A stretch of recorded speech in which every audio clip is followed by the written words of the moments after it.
How great leaders and pilots create momentum. Welcome to the Bow Leadership Group podcast. I'm your host, Bob Belaurier of Bow Leadership Group. And today we are talking about being the pilot in command in your life so you can achieve your goals with school, your family, or your business goals. Or perhaps if you're like me and you're part of the 1% of the world who are licensed pilots, imagine you had to land a plane and the weather was bad and the pilot was unconscious. What would you do?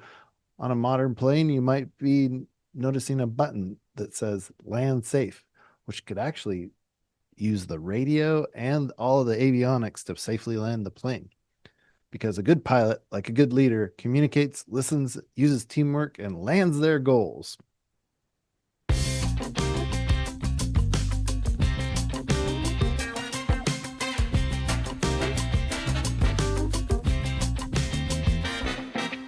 Guess what? Physics majors and pilots are often successful in life. My mom was a physics major and she's very smart about cause and effect. And she has been a great person to champion causes and getting people to support her goals and creating momentum, like building a domestic violence shelter. She's afraid of heights and would never be a pilot, but she has flown with me in my plane and she has flown with other pilots more skilled than me, including a fighter pilot, because she has faith and trusts the laws of physics. This is the podcast where we explore leadership, planning, and how to land our goals safely and get a return on that investment in our leadership. We're going to talk about fundamental concepts that pilots live by, the laws of physics, and how to play those things into our success. So stick around because you're about to learn how momentum can take you places you never thought possible. So let me ask you a question.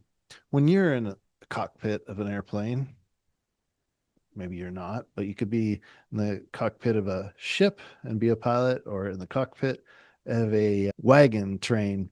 Pilot Rock was a turning point where the Oregon Trail took a turn, and you might have been just piloting an ox or two. But think about your goals and getting your goals. Don't be afraid of the laws. There are laws of flight that are going to not subtly change. Question: when you're in the cockpit of an airplane, do you think the pilot is afraid of the laws of flight and they're going to suddenly change and the airplane is just going to fall out of the sky? Of course not. They trust the science behind it. They trust Newton's laws of motion, Bernoulli's principles, and a whole host of other physics that govern flight. They understand these laws, apply them, and plan them in their flights accordingly. It's not a random event that a pilot lands a plane. It's deliberate, intentional, and based on science. Today, I want to talk about how you can build and use the laws of physics to build momentum, land your goals, and bring others with you on that journey to success.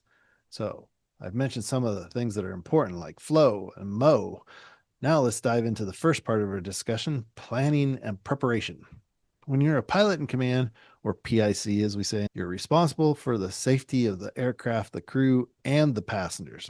You wouldn't think about flying without creating a flight plan, one that includes everything from weather forecasts to our alternative airports in case you encounter unexpected obstacles. Remember from previous episodes, we talked about goals, obstacles, and how to overcome those obstacles and putting something in your planner. We're in the planning phase now. And for instance, before a flight, a pilot files what's called an instrument approach plan. This includes information like weather, runway length, and wind direction because all these factors can affect your landing. And here's where the magic happens. The PIC uses these resources to plan the safest, most effective approach to the runway. Here's the kicker: they don't do it alone. They have a whole team that contributes to this process.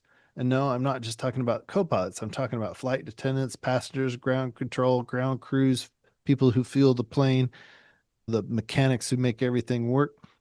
Little things we take for granted, like the aircraft's checklist. Each airplane has its own individual checklist that helps to keep the plane flying safely. I want you to imagine this for a second. You're coming in for a landing, the weather's rough, and you've got the whole plane full of passengers looking to you for guidance. What do? The PIC would call on all available resources. They'd communicate with the crew, ensuring everything is in order. They'd talk to the passengers, keeping them informed. Because when everybody's on the same page, there's less anxiety and more trust. And that leads to a smoother landing.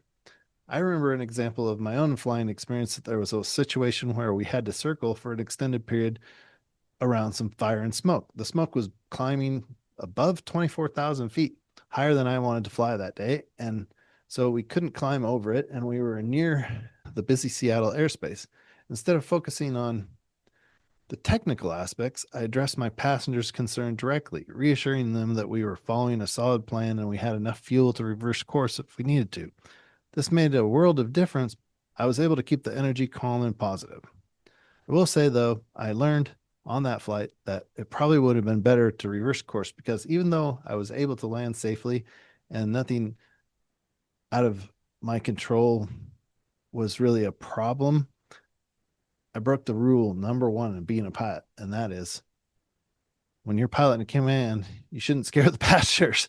This could be hard for those of us who are aggressive like me and entrepreneurial because we are less afraid of risk than others who may be more safety conscious, looking for a lot more assurance. Be aware of those personalities. Now, back to the question, do you have an alternate plan? I'm not just talking about aviation. In life, things don't always go as you plan, right? The weather changes, your runway length might be different, and you might face technical difficulties just like a pilot. That is why every pilot is required to file an alternate airport.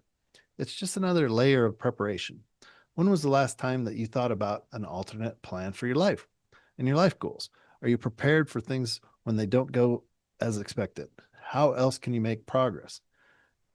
My father used to say it's important to have 2 to 3 balls in the air, meaning multiple goals, because one of his ideas would not be great, but with 3 ideas, one of them might be great.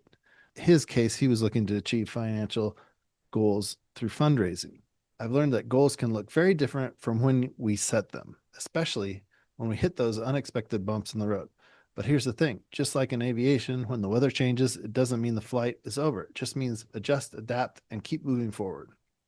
Speaking of momentum, I want to shift gears for a moment and talk about flow. I love the concept of momentum and flow. In athletics, you might think of Michael Jordan in flow with his game dominating performances. I used to think that others were in a flow state, just like Michael, when they'd stick out their tongue, like they're in the zone, right?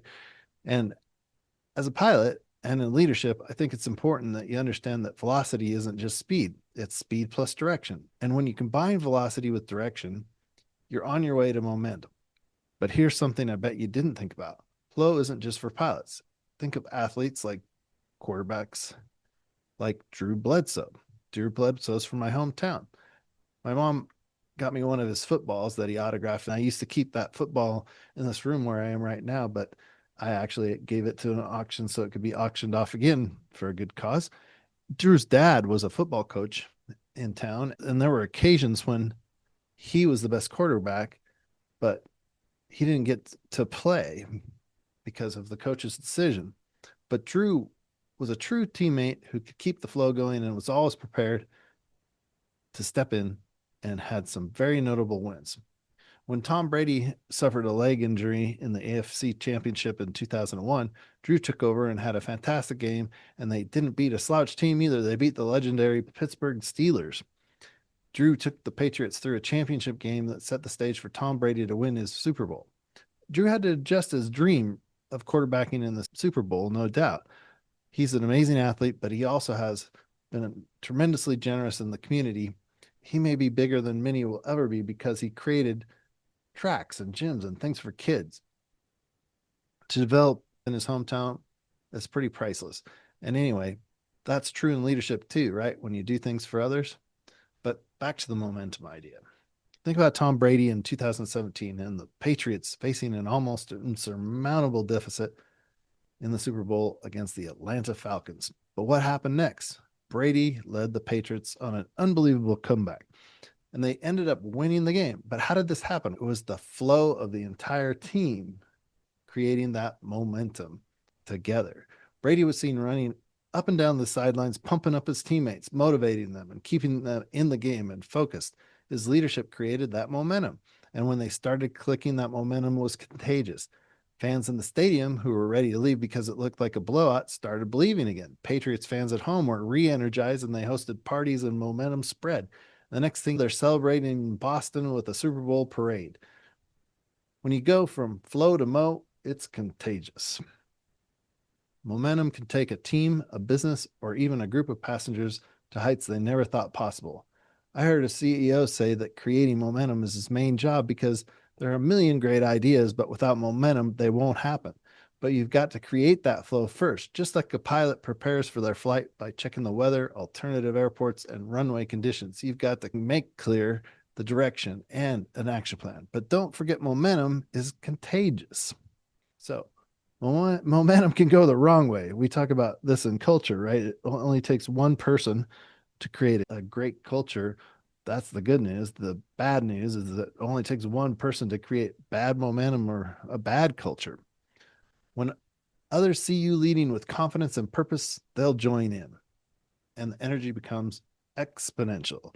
Let me ask you, when was the last time you found yourself in a moment where you needed momentum to keep pushing it toward that goal? How did you handle it? Did you have a backup plan like a pilot with an alternate airport, or did you just hope for the best? Now, before we wrap up, let's talk about Newton's laws for a second. You probably heard of them: inertia, acceleration, and action reaction. These laws of motion aren't just for physics class, they're for you and your team and your leadership. In fact, these laws are so powerful that they can help you build momentum in your personal and professional life. Talk to your team about velocity, acceleration, and how to keep the momentum going. People like to talk about winning. Don't make it too much about winning, but make it somewhat about winning, because winning is another way of saying achieving your goals. These can be positive goals in your community, like Drew Bledsoe, or winning championships, like Tom Brady. How do you keep the momentum going, especially when things get rough?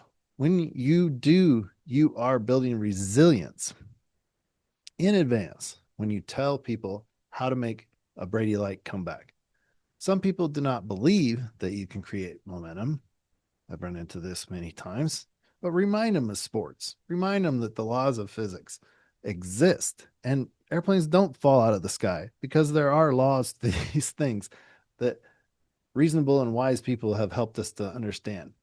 It's cause and effect, and it's also the causes and the big dreams that are visions worth running for. Dream big. Until next time, keep your checklist in order and always have an alternative plan. And remember that your momentum, your mo, is your friend. Go with the flow and the mo, whether you're flying, leading a team, or chasing their goals. Momentum with a team will take you further than you ever could grinding alone. And remember, leadership is about others. A good pilot doesn't leave anything to chance. He or she lands their goals with precision and confidence. I'm Bob Bellurier of Bow Leadership Group. Bless your week.